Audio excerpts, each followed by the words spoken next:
Bueno, de nuevo aquí, amigos televidentes, muchísimas gracias. Miren, la verdad es que una de las obras fundamentales del gobierno de Luis Abinader, o de las obras, está la circunvalación de San Francisco de Macorís, que está anunciada para iniciarse en enero. Al igual que el malecón de Nagua, anunciado también para iniciarse el 2 de enero. Y en el día de ayer, el Ministerio de Obras Públicas inició la construcción de la circunvalación de Baní. Son obras fundamentales porque ayudarán al desarrollo turístico, al desarrollo comercial, a desentaponar toda esa zona. En el caso de Baní, cuando usted va hacia el sur profundo o hacia el sur, venir a la capital o ir, tiene que pasar por Baní. Pero pasar por Baní ya se ha vuelto una locura por el tránsito, la gran cantidad, porque es una provincia completamente comercial, muy activa.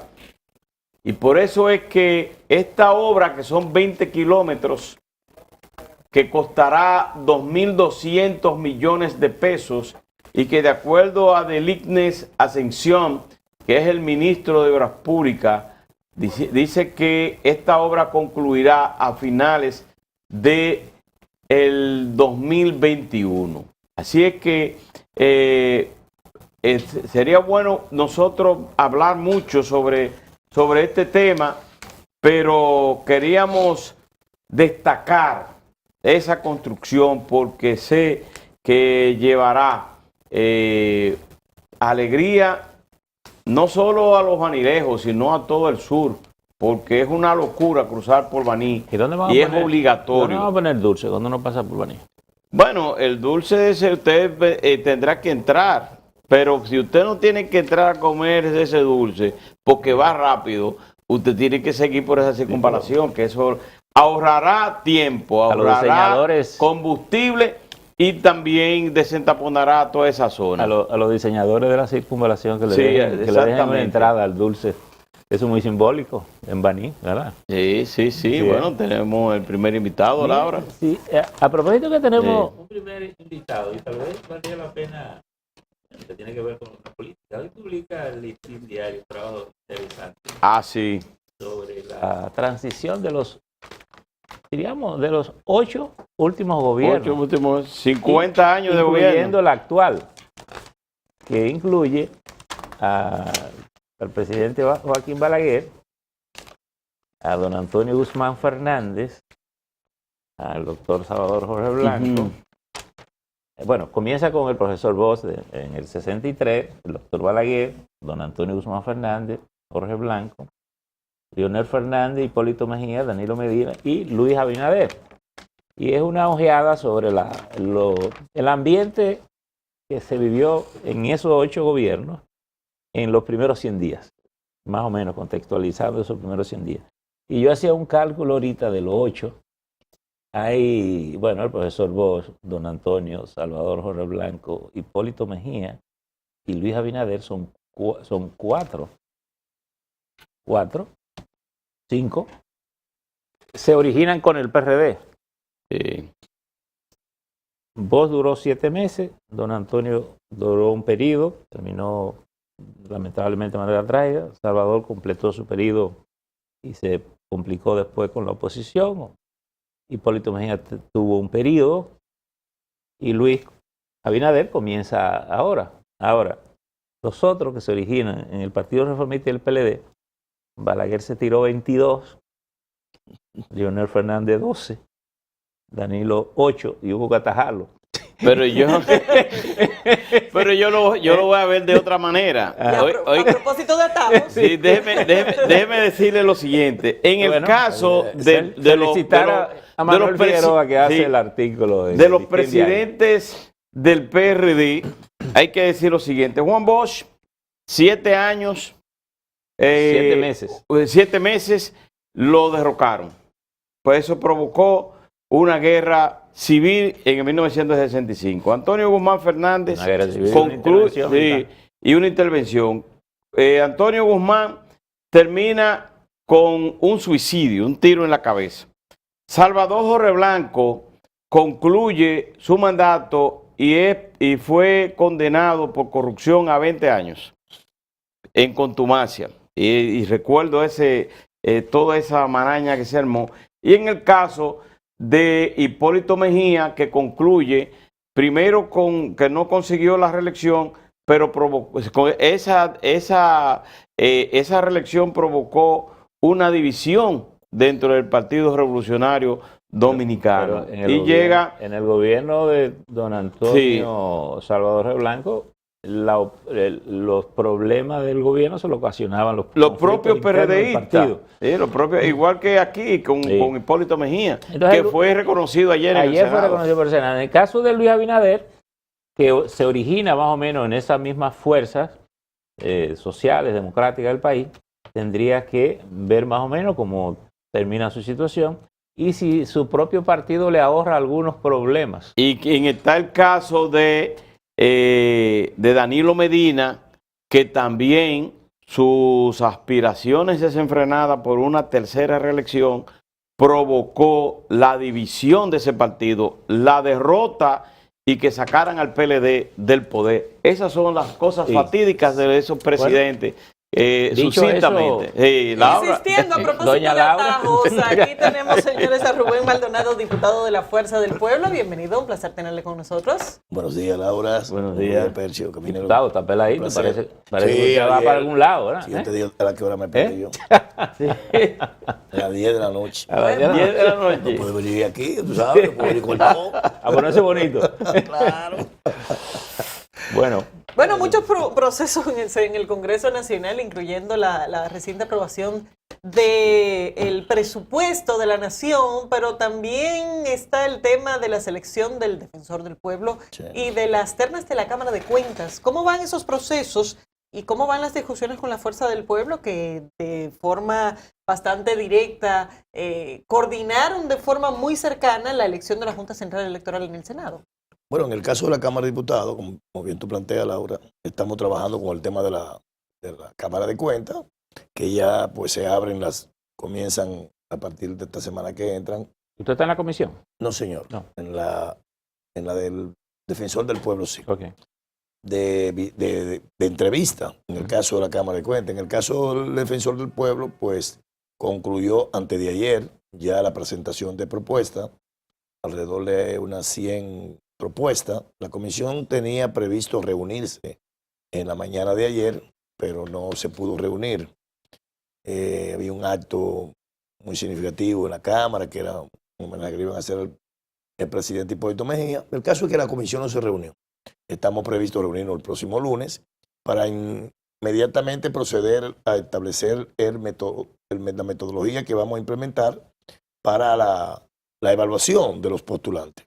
Ese es el cronograma que tenemos en ese. A propósito que usted dice que es miembro de la comisión para el Defensor del Pueblo, vi que un compañero suyo se está postulando, que es el doctor Merán. Sí, Henry Merán, que es un dirigente político de la Fuerza del Pueblo, muy activo. Y tengo entendido que el perfil en la ley del Defensor del Pueblo establece que no puede ser un dirigente político. ¿Hay alguna estrategia? ¿Cuál es el plan? No, la ley no establece. No establece. No, la ley no no hace esa distinción. No. Porque vi que salió en estos días una información que decía que, sí, vi la información que establecía que no podía ser un dirigente polítipo. Es inexacta, no es correcto. La ley no tiene ese. Pero no establece eso. No, la ley no establece eso. Pero aparte de eso también, el defensor del pueblo lo que es una persona fundamentalmente lo que se requiere una persona que esté ligada con la sociedad.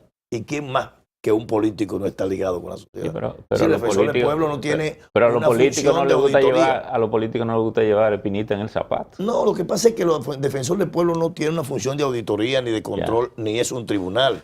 El defensor del pueblo, como bien establece su nombre, es una figura que se ejerce sobre la base de la Defensoría de la Ciudadanía, dice en sentido general. De Dice manera la que doctora Zoila Martínez hoy, que la actual era el Partido defensor, que lo que Reformista. tiene que no es tener miedo. Pero exactamente. Zoila Martínez, que en el momento de ser escogida, quizá no estaba militando, pero es una dirigente Del Partido política Reformista, del muy Partido connotada, Reformista, muy claro. ligada al Partido Reformista. La ley no hace ningún hace requerimiento distinción. en ese aspecto. Ujú. No tiene nada que ver con eso. Y el compañero Henry Merán, tremendo Sí, jurista doctor, en materia constitucional, un experto en constitucional, en derecho ciudadano. Es decir, además, un hombre vinculado a... Y si le faltaba algo, se ensayó en el atajo que decía que había que hacerle a Danilo de Reina con la Constitución. Y si le va así, bueno, en el así, caso... jugó roles muy estelares, importantes. Tiene una hoja de servicio. Esos temas de la Cámara de Cuentas y Defensor del Pueblo, ¿terminarían este año? Claro, debe terminar este año. La ley misma como tal nos da solamente esta legislatura. Si no podemos en esta legislatura a completar la parte que nos corresponde a nosotros, que es la selección de las ternas que van finalmente a conocer el Senado, pues entonces el proyecto vuelve de nuevo y sale ya de la jurisdicción congresional. Nosotros como Cámara de Diputados estamos obligados, por eso la comisión está en el deber, en un tiempo relativamente corto, pues analizar y conocer los postulantes, que en definitiva son todos 100. Se inscribieron 30 nuevos, más 70 que habían, son 100. Lo que vamos a hacer, como te dije anteriormente, es que vamos a analizar cuál será el procedimiento de análisis del hoja de vida de cada uno de los postulantes y tomar la decisión inmediatamente. Hay algunos que fueron descalificados porque no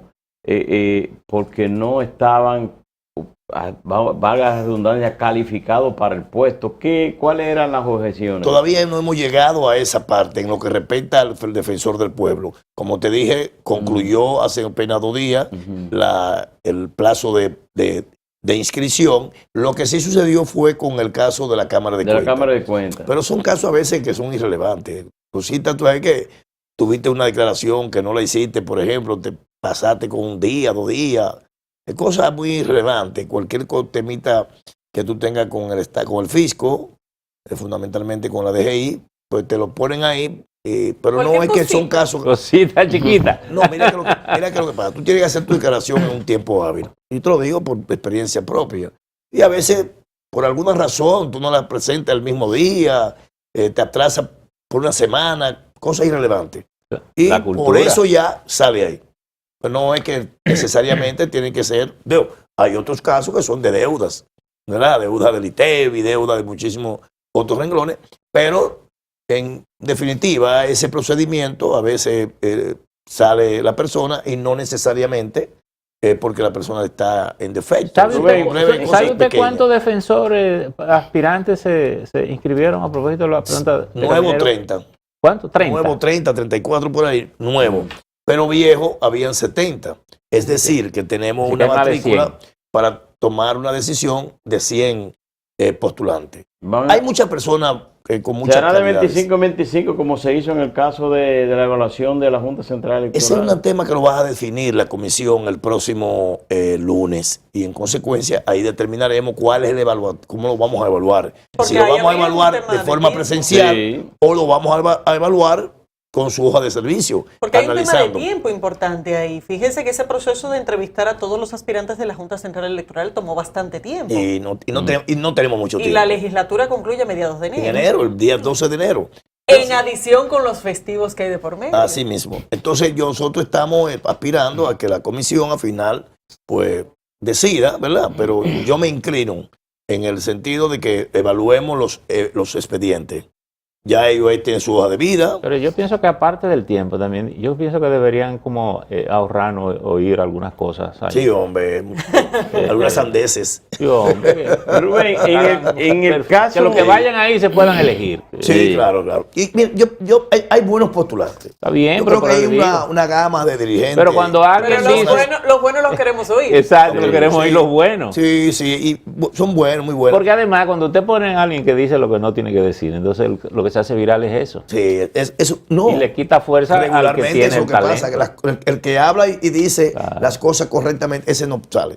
Ahora, el que dice una palabrita fuera de tono es el que coge los titulares. Claro.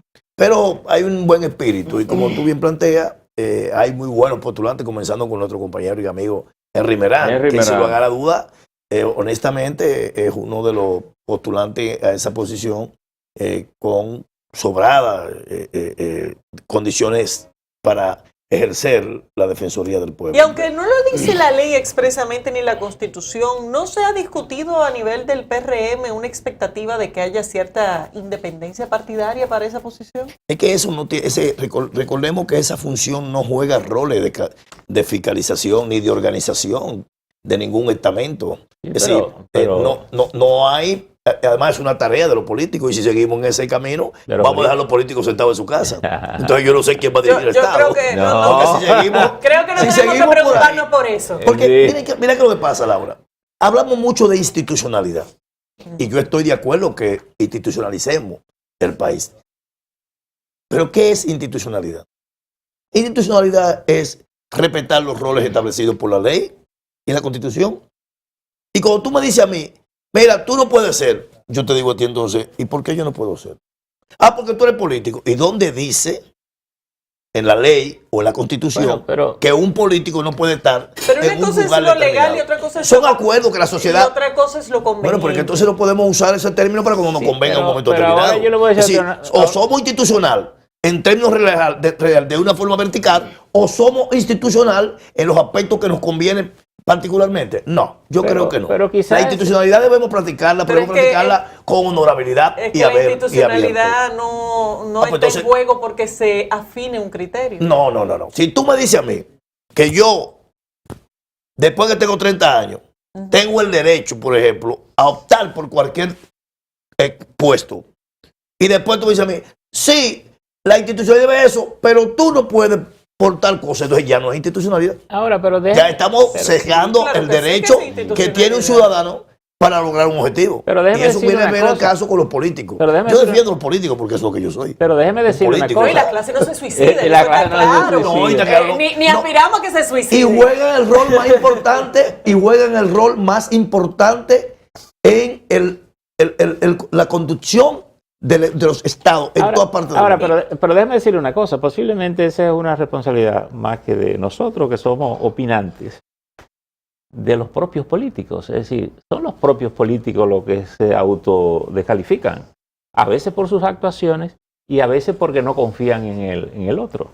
Es decir, son ellos los que dicen, este político por tanto no puede ir a la Junta, no puede ir a tal sitio, porque usted puede ser un político serio.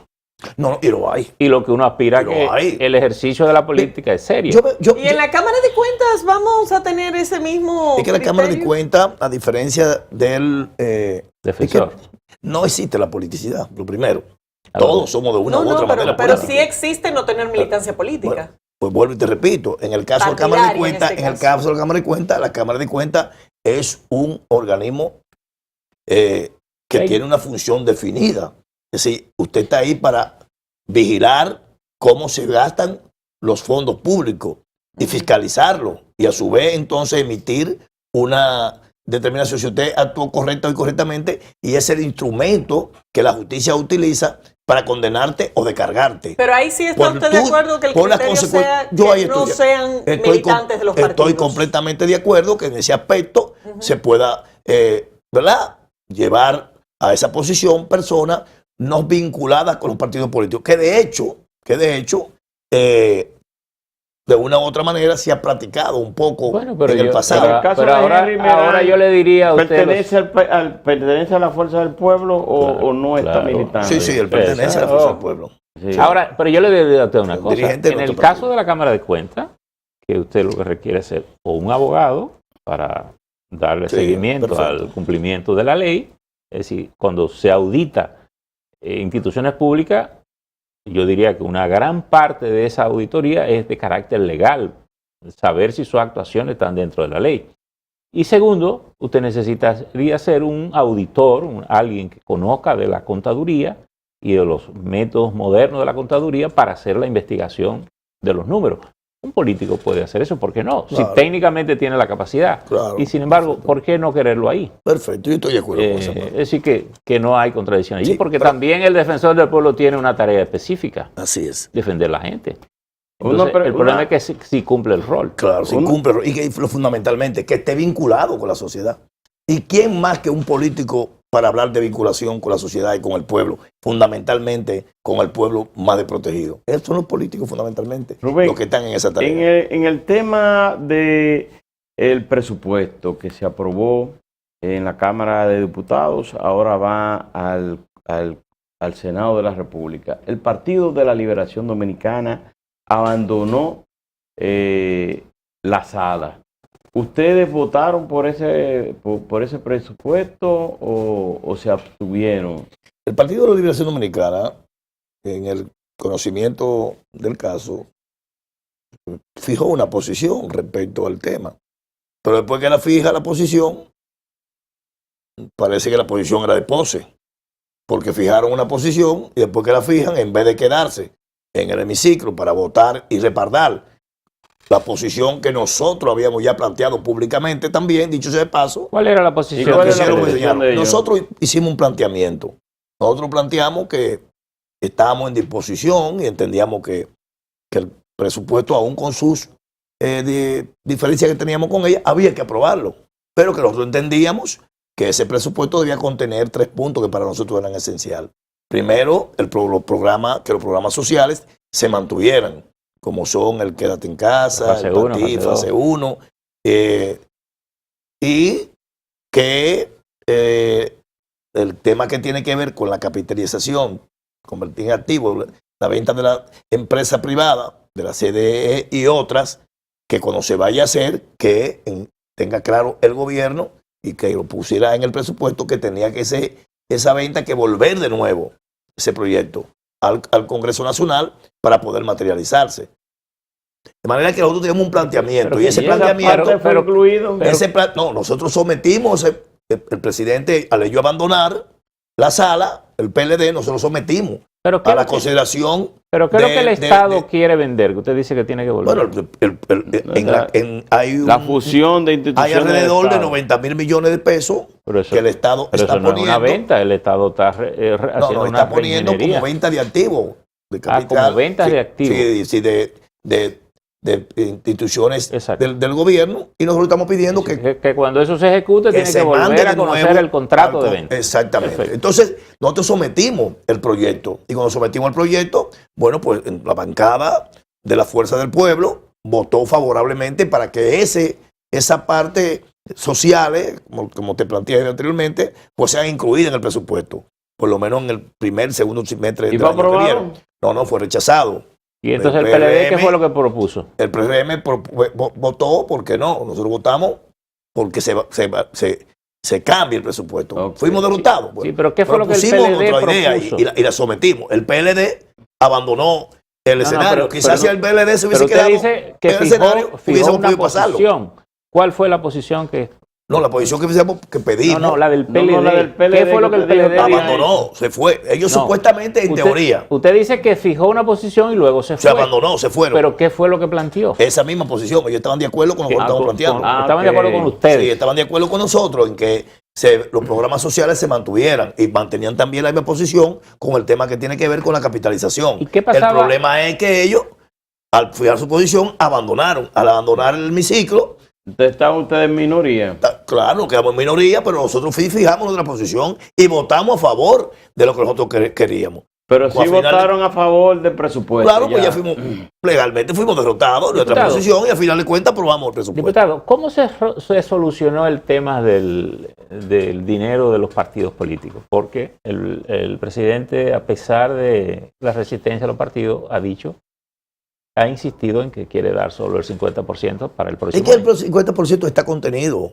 en el presupuesto que envió el presidente Luis Abinader al Congreso Nacional. Está contenido la disminución del 50% de los fondos que los partidos deben recibir este año. No, pero eso es lo que dice la ley 1519. Bueno, y no es a eso que se refería el presidente de la República. Se referían era a reducir eso a la mitad. Sí, ese 25% a la mitad. Sí, pero en el presupuesto que tenemos en el Congreso está contenido como yo le estoy explicando. O sea que no se les redujo nada. No se redujo, está reduciéndose en 50%. No, porque eso es lo que dice la ley. Bueno, pues eso fue entonces ahí no hay ninguna reducción extraordinaria. Es que también la gente interpretó mal al presidente presidente de la República. No. El presidente de la República fue bien claro y dijo, No. vamos a eliminar el 50%. No, y eso fue lo que el presidente de la República No, hizo. pero diputado. Y nosotros estamos de acuerdo con Ahí lo no hay que plantea el presidente de la confusión. República. Nosotros no estamos en desacuerdo. Bueno, mire donde no hay confusión. Sí.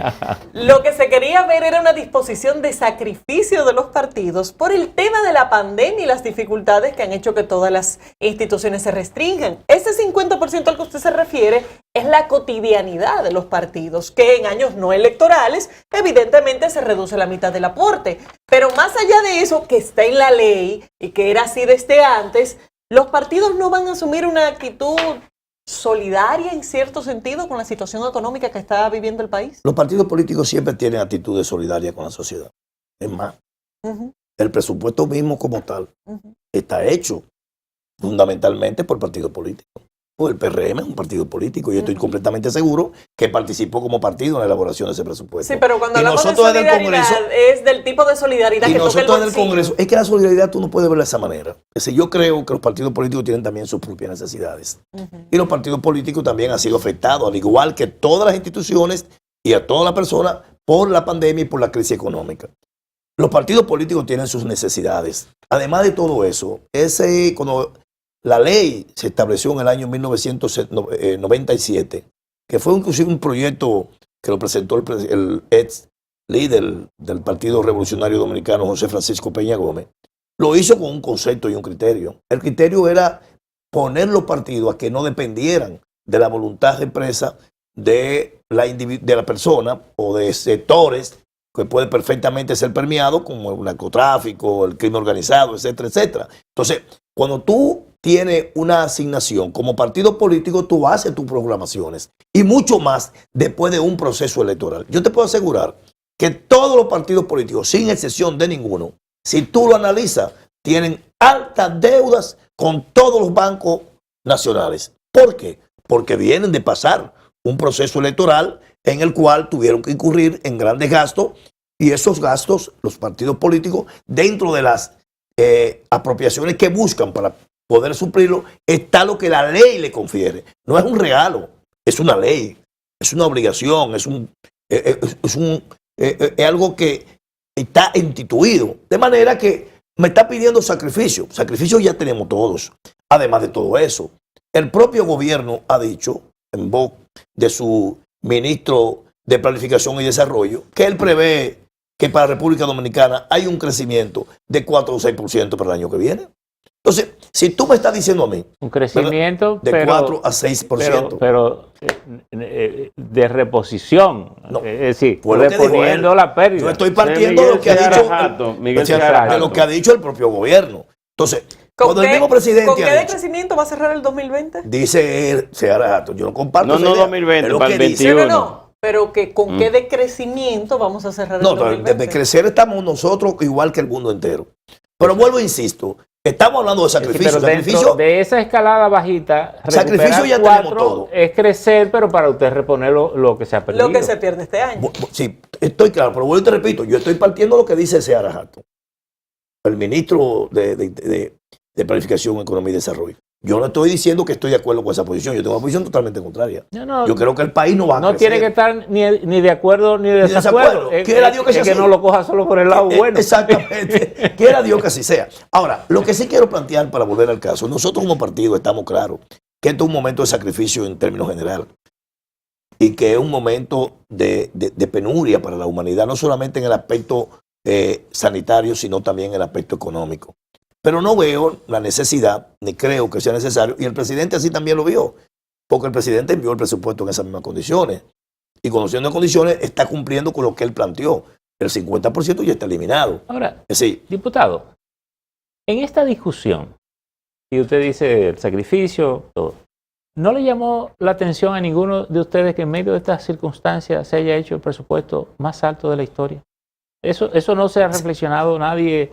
fue una de mis observaciones. Nadie ha Mi planteado discurso con porque además ahí hay otros temas que se encierran. El tema del endeudamiento, es decir, cómo vamos a poder, porque creo que hay como 300.000 millones de pesos en ese presupuesto de deuda nueva, ¿no? Sí. Es así. Mira, es un gran problema. Realmente hay que entender la situación que estamos viviendo. El presidente Leonel Fernández muy acertadamente ha hecho algunos planteamientos en ese aspecto. Nosotros creemos que esta crisis es una crisis que está por encima de la capacidad de solución del territorio dominicano. Esta crisis tiene que ser enfrentada con otros tipos de procedimientos. Esta no es una crisis que se va a solventar tan sencillamente. La CEPAL acaba de anunciar que esta es la crisis económica más fuerte que ha tenido el mundo en los últimos 100 años. Una crisis de esa magnitud, nadie puede pretender que ningún Estado podrá por sí solo enfrentarla y resolverla. Necesariamente, desgraciadamente, la mayoría, el 99% de los estados, de los gobiernos, tendrán que procurar financiamientos externos para poder solventar el déficit que le crea la situación económica actual. Por eso el presidente Leonel Fernández, acertadamente, en un viaje que hizo recientemente a la OEA en los Estados Unidos, pues cogió ese escenario para reunir y crear una idea, un pensamiento. Y es la necesidad de que los países poderosos, de que los países grandes comiencen a pensar la necesidad de crear un fondo de cooperación. Un fondo de cooperación para los países en vía de desarrollo. Porque esto es una cadena, estamos interconectados todos. Si permiten los países poderosos que los países en vía de desarrollo pequeños no se desarrollen, la economía de ellos tampoco se va a desarrollar.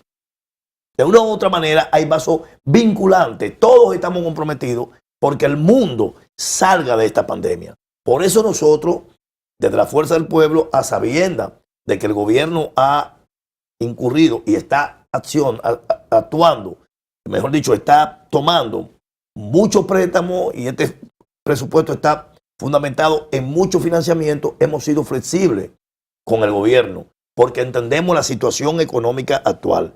Y desde el primer momento hemos planteado como partido político que estamos perfectamente claros que independientemente de que somos un partido opositor y que pretendemos hacer la oposición más correcta necesaria, hay que entender la situación del gobierno y en este momento de crisis, más que ayudar al gobierno a poder solventar el tema económico del país, estamos ayudando a la sociedad dominicana a levantarse. Rubén. Se llama eso, desde el punto de vista nuestro, una oposición constructiva, una oposición que permita ayudar al gobierno a salir hacia adelante. Bueno, eso estamos haciendo. En el caso de la Fuerza del Pueblo, el presidente de ese partido, Leonel Fernández, ha planteado de que se le dé apertura a la economía, se quite el toque de queda. Pero resulta que el ministro de Salud Pública ha dicho en el día de hoy, muy preocupado por los últimos contagios, 1.200, 4 muertos, que las escuelas, que no va a haber clases presenciales. Y además de que le preocupa que pudiera flexibilizarse. Sigue aún así la Fuerza del Pueblo con la petición de que se quite el toque de queda, de que se dé la apertura ya total. Nosotros estamos claros con el tema que estamos tratando y realmente hay que seguir combatiendo el tema del contagio. Nosotros lo que estamos pidiendo es que se mantengan los mismos programas de controles que tenemos al día de hoy. Los controles en los restaurantes, en los bares, que se les ponga el horario. Si quieren hasta bajarlo, que lo bajen. Si quieren echarlo para atrás y ponerlo hasta las 8 de la noche, que lo hagan. Lo que entienda el gobierno en ese aspecto, que mantenga los niveles de distanciamiento necesarios, que obligue a que la gente ande con mascarilla en la calle, que mantenga inclusive la imposibilidad de que en las casas de familia se hagan fiestas, pero que nada de eso tiene que ver con lo que estamos planteando. No estamos de acuerdo con que esos niveles de restricción se mantengan. Ahora, lo que estamos pidiendo es que tú mantienes esos niveles de restricción, pero que no obstruya, que no impida el libre tránsito. Que por qué si están todos los restaurantes cerrados, si no hay establecimiento público cerrado, pero yo pudiera ir donde mi hija a visitarla en hora de la noche, por alguna razón, que ya la he visitado durante el día muchísimas veces, porque no me lo impiden las leyes ni las restricciones, porque en la noche yo no puedo trasladarme de un lugar que yo esté, en mi casa, de mi madre, de mi familia, o en un lugar para mi casa. ¿A quién contagio yo cuando me monto en mi vehículo y voy conduciendo hasta llegar a mi casa? Porque en definitiva hay un asunto que tú tienes que analizar. El COVID se pega en el carro de noche. Lo que estamos pidiendo es que se permita el libre tránsito, que no se prohíba a la persona poder transitar después de una hora determinada, porque eso no sucede en Canadá. A propósito de Ni la, existe en Estados Unidos. a propósito, Solamente aquí.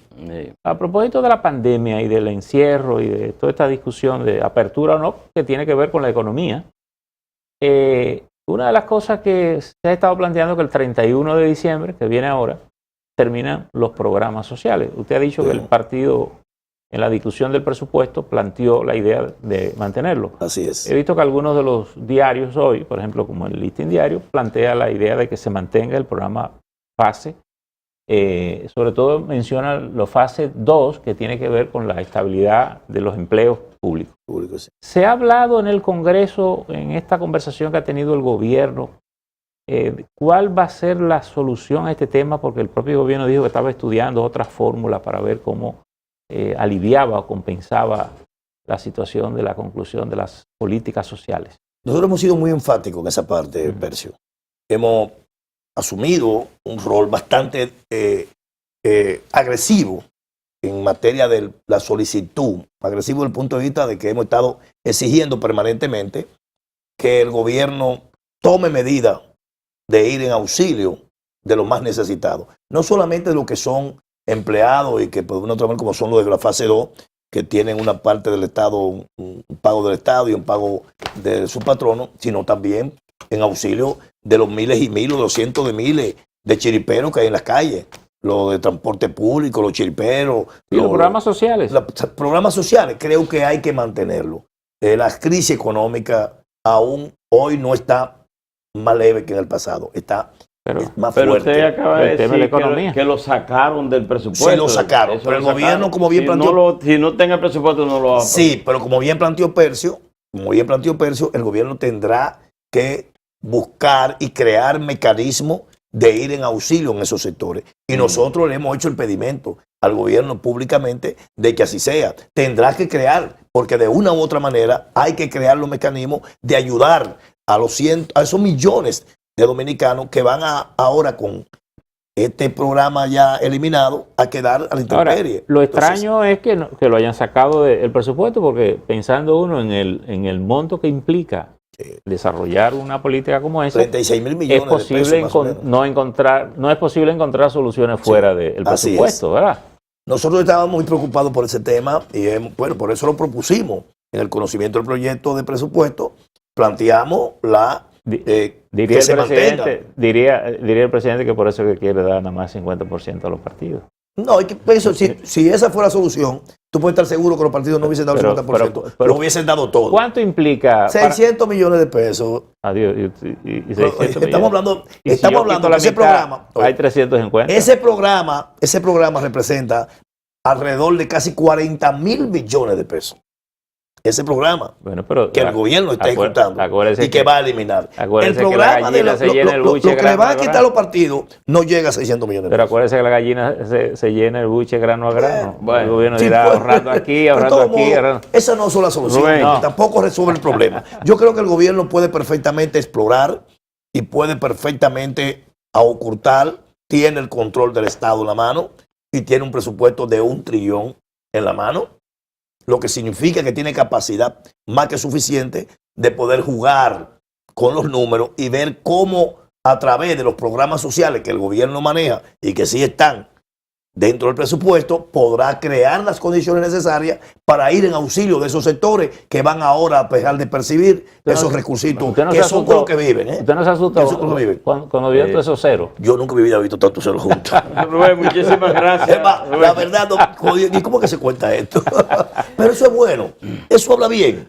Caminero, eso habla bien. Eso significa que el país ha ido avanzando, que estamos avanzando y que estamos desarrollando. Ahora lo que tenemos es que tratar de salir de esta situación y de esta crisis que lo está agobiando a todos. Ya veremos cómo será eso. Gracias, Rubén Maldonado, diputado por la Fuerza del Pueblo. Señores, tenemos que ir a una pausa y ya volvemos con nuestro acostumbrado segmento de los viernes con Inmaculada Cruz Hierro. No se lo pierdan.